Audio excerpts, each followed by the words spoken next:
Bonsoir à tous.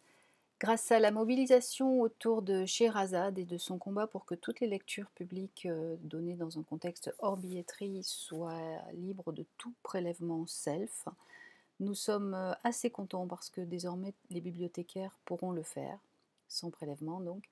Les auteurs aussi, on a le droit de lire maintenant nos textes, même s'ils sont parus depuis très longtemps.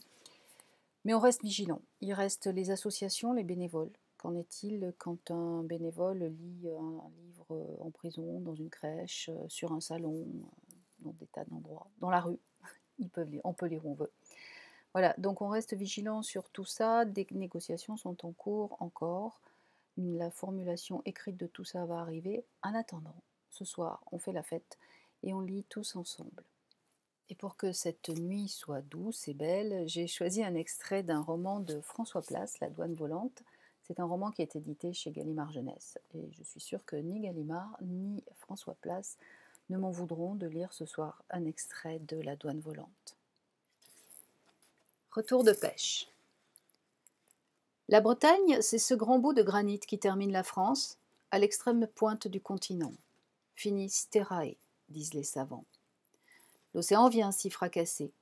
Les gens qui vivent là ont toujours eu de l'eau salée dans les veines.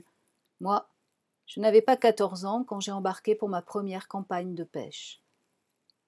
C'était au plus fort de l'hiver.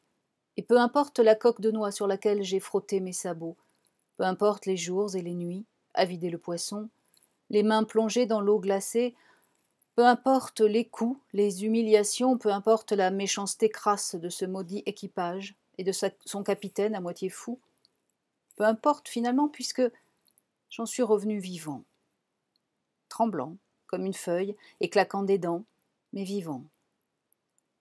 Sitôt débarqué, on m'a couché sur un lit d'algues au fond d'une carriole, avec pour toute compagnie un tas de poissons aux yeux ronds. Et roule. Mes poumons cherchaient l'air comme une vieille baudruche crevée. Il faisait nuit quand on m'a déposé à la sauvette devant la porte de la ferme. Une nuit froide, criblée d'étoiles. Ma mère n'y croyait pas de me voir revenir dans cet état. Un bon à rien, aurait dit mon père. Ça, il faut dire que je n'étais plus bon à grand-chose. J'étais parti petit et souffreteux, les épaules guère plus larges que celles d'une sardine, et voilà que je revenais chez moi en tirant des traites sur ce maigre capital, avec une échéance à court terme, mon état ne laissant aucun doute sur mes faibles chances de passer l'hiver. Voilà, à vous maintenant.